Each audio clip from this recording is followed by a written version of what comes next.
Hello, fellow bibliophiles, and welcome back to Blatantly Bookish. Today, I would like to discuss all of the books that I read in the month of February.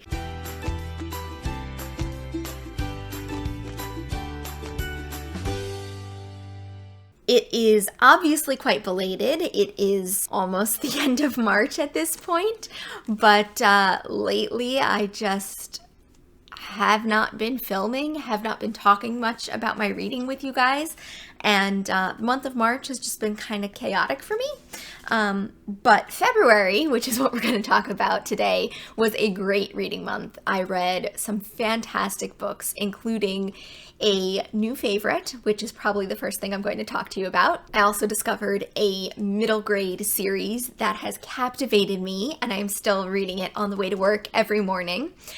I also read a book about Clueless and Jane Austen, which is amazing. So lots of exciting things to talk to you about today. And yeah, first up is The Binding, which may be my new favorite contemporary book of all time. It's hard to tell. It is up there with Diane Setterfield's writing for me and Natasha Pulley's writing, Emily St. John Mandel's writing. This book was absolutely stupendous. I almost made an entire video about it right after I finished this book, but at that point, Katie from Books and Things had just done a rave review ranting about this book for 15 minutes, and it's amazing, and it definitely deserves that kind of attention, but I felt like I would just be repeating everything she said, and I didn't feel the need to do that on my channel. So instead, I was raving about it to everyone in my personal life. And I think I might have even convinced a few not very bookish people to read it. So yes, this book is about a really interesting premise. What if books weren't books as we know them today, that the stories we find inside books weren't made up, but rather people's memories extracted from their minds? What if, when life became too unbearable, when you had some horrible emotion or experience that you needed to work through, instead of processing those emotions and dealing with them and suffering with them the rest of your life, you could go to somebody, you could go to a bookbinder who would extract them from your mind and bind them into a book. And so that is the world in which this takes place. The world is Victorian-esque. There's a few words in here that explain kind of the time period, and Katie and I were discussing dating it and what time period it actually was. Definitely Victorian, but there are some words in here that give you hints, like the daguerreotype, which is an early form of photography, and few other little hints as to a time period. But yeah, we put it in the 1800s, and besides that little piece of information that I already told you about bookbinding, the world is very much of the 1800s, and it's really interesting. So our main character is Emmett Farmer, and he is apprenticed to a bookbinder. And it's the story of him learning all about bookbinding, and there's a lot of twists and turns, and everything goes from there. Binding is seen in this world a bit like witchcraft, a bit like something to be avoided or feared. The binders have this power that is incredible and can be used to ease one's suffering, or as sort of a weapon almost. You can take people's memories from them and bind them forever in a book. So it's just really interesting to see how this world unfolds with this minor but major change to it, and this premise that what happens to somebody when they lose a memory, how they cope, how they interact with other people, and how there are people walking around in this world with bits of themselves, bits of their lives missing. Absolutely fascinating book. There's so much more about it that's great, but I don't want to spoil it for you. It has such a beautiful plot structure, and it was pretty fast-paced for me, actually. The plot was really intriguing. At one point, there's a point of view switch, and I thought it was amazing. I thought it was actually a stroke of genius to have that plot switch there. Again, I don't want to go into too much detail about this because I would spoil some major plot beats for you that I feel like you need to see for yourself. And I really, truly feel like you should go into this book knowing really no more than I just told you, as vague as I might have been. So it's positively fantastic. I'm just going to read a quote or two for you so you can understand how brilliant the writing is, on top of all of the interesting premise and plot development and characterization, because the relationships between the characters in this book are complex and fascinating and so well developed. So I can't recommend this book enough. And like I said, I almost did a rave review myself right after I read it. The way Katie was talking about this book before she made that video, she sent me a message, and I actually almost picked it up from the library one day back in 2019, but I forget what made me not do it. Something about magic. I was afraid it would be too magical, which it definitely isn't. It reads a lot more like historical fiction, for me at least, and I really enjoyed it. So anyway, Katie was raving about it, and I caved and bought myself a used copy. So here it is, and I am slightly obsessed with this book. Just holding it makes me want to reread it right away. I posted the crap out of this book. I hope you can see there's just a million little tabs of my favorite lines, of important things, of interesting sentences. Brilliant book. Let's read you some quotes before I just rant for 15 minutes like Katie did. Okay, so I opened to one of my random post-its, and we have a beautiful description of the weather. It snowed that night, sifting down a silent blizzard, and when we woke, the road was hardly a ripple in the whiteness. That's just such a beautiful sentence and a beautiful use of language. And I feel like this whole book is full of these little moments like that, where the language is so captivating and beautiful and lyrical. It's approachable and yet so poetic at times. So this is absolutely a brilliant book. I would highly recommend it. 5 stars. Not that I usually do star ratings on this channel. And yeah, I would love to know, if you've read this book, what you think of it. Did you love it as much as me? And yeah, I can't talk about this book enough, so please do chat in the comments about it, because I read it about a month ago now, and over a month ago, almost 2 months ago, and it's still just fresh in my mind and something I want to gush about with you. So yes, I should probably move on to some other books I read in the month of February before this becomes a very long wrap-up. Also in the month of February, I read Villette for the Brontë project. I have done a whole video on this where I discuss Villette along with Katie, because the Brontë project, which is a project I'm doing on my channel this year, rereading all of the Brontë novels, is a project that originally started because I wanted to reread Villette with Katie in the month of December, which got pushed to January, and then I turned it into this large project. This month, which is March now, we're reading The Professor, which is a less exciting version of Villette, or that is how I've heard it discussed before. I will definitely talk about that more at a later date, but Villette is about the main character of Lucy Snow, who is British born, and she goes to a foreign country, to the small town of Villette, which is French speaking, and it's just all about her finding her identity and becoming a school teacher at a boarding school there, and sort of being torn between 2 men a little bit. It's a really interesting book. Not my favorite Brontë book by far.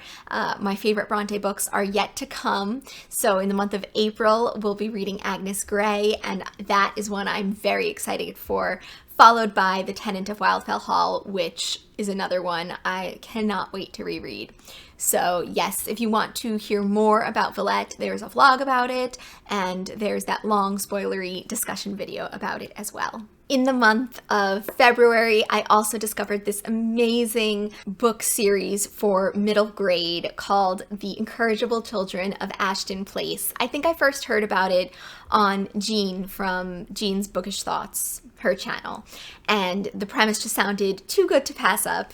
It takes place in Victorian times and follows a governess named Miss Lumley who has a knack for dealing with animals. She has a passion for pets and ponies and wildlife, and she has been engaged to Ashton Place for her first governess job after growing up in a boarding school. Her life story is very Jane Eyre. It's actually a very interesting comparison when you think about it. But anyway, and she is tasked with watching these 3 children who were found in the forest. They were apparently raised by wolves, and it's just this wonderful, fun, lighthearted exploration of Victorian life. There's just such a wonderful cast of characters, and it's almost Victorian light. I think it's a wonderful introduction for modern day readers, modern day children, middle grade readers, to learning about history and learning about the Victorian time period. There is a lot of introduction to various famous works. The Time Machine by H.G. Wells is briefly mentioned, Dickens is mentioned, and the narrator is very conscious that the audience is of the modern day. They'll often say things like, oh, but that hasn't been invented yet, or pandering to the modern day reader a bit, even though the book clearly takes place in the Victorian era. The books are such good fun, they're well paced, and there's a bit of mystery to them that keeps you wanting to read the series.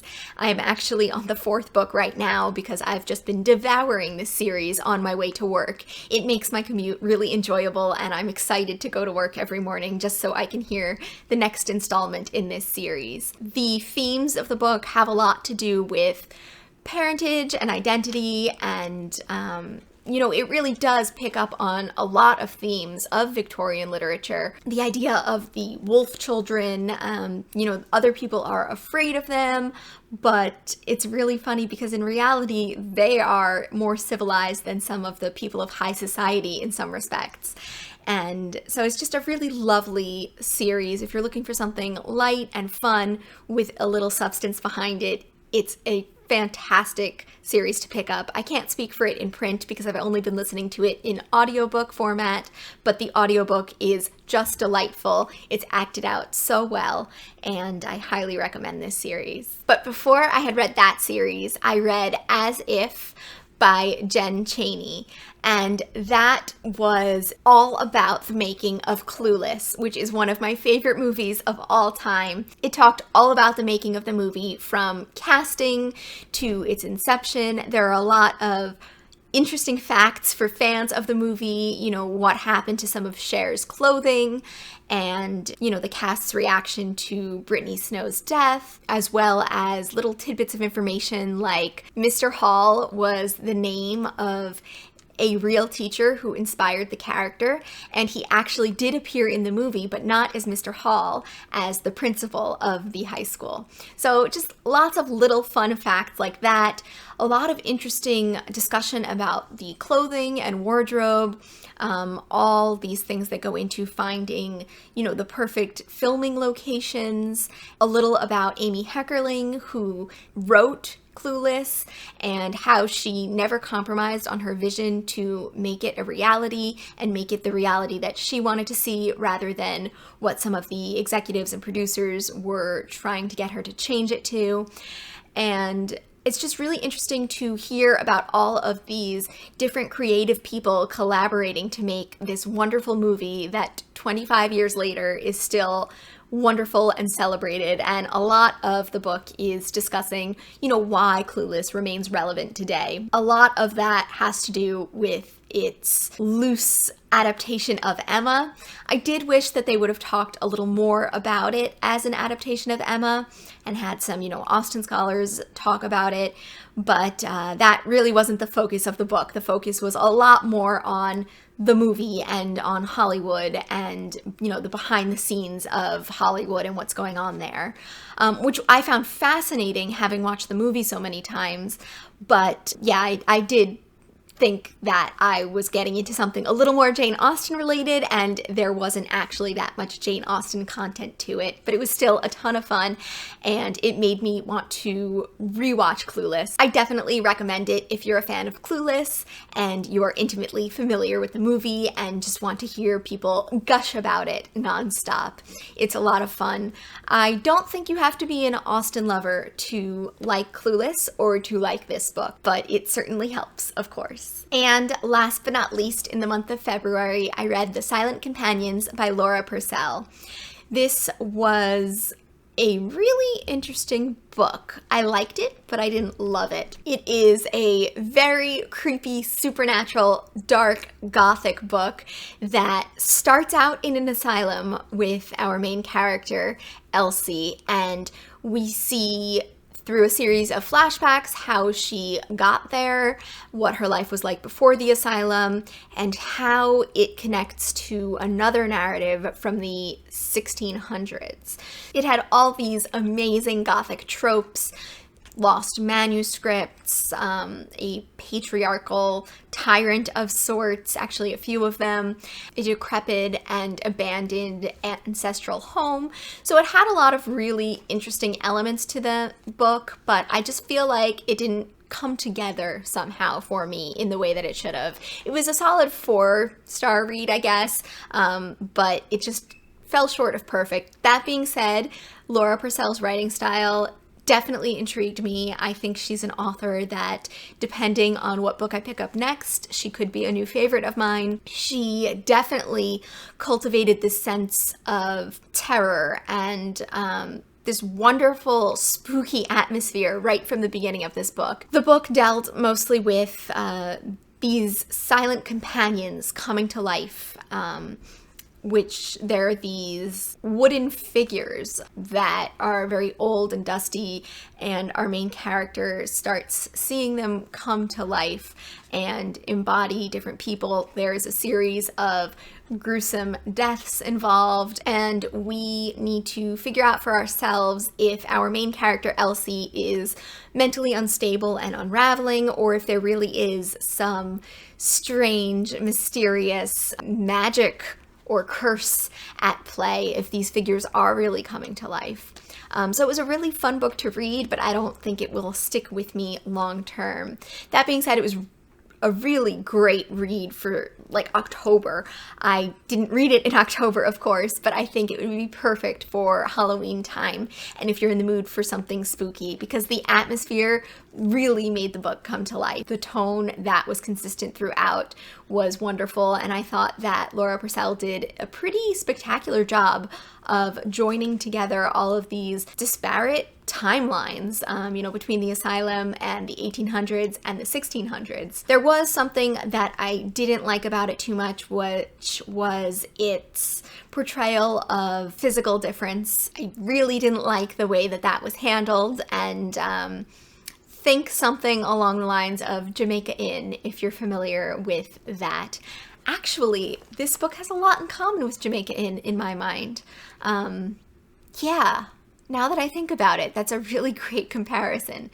So I would say if you liked Jamaica Inn and you liked that really spooky atmosphere, that suspense and wanting to know what's going on, and if you like historical fiction, you might like The Silent Companions. So I would love to hear what you read in the month of February, what you're currently reading, and if you've read any of these wonderful books, because February was really a spectacular reading month for me, and I can't believe I didn't discuss it with you sooner, so I apologize for that, but life gets in the way sometimes.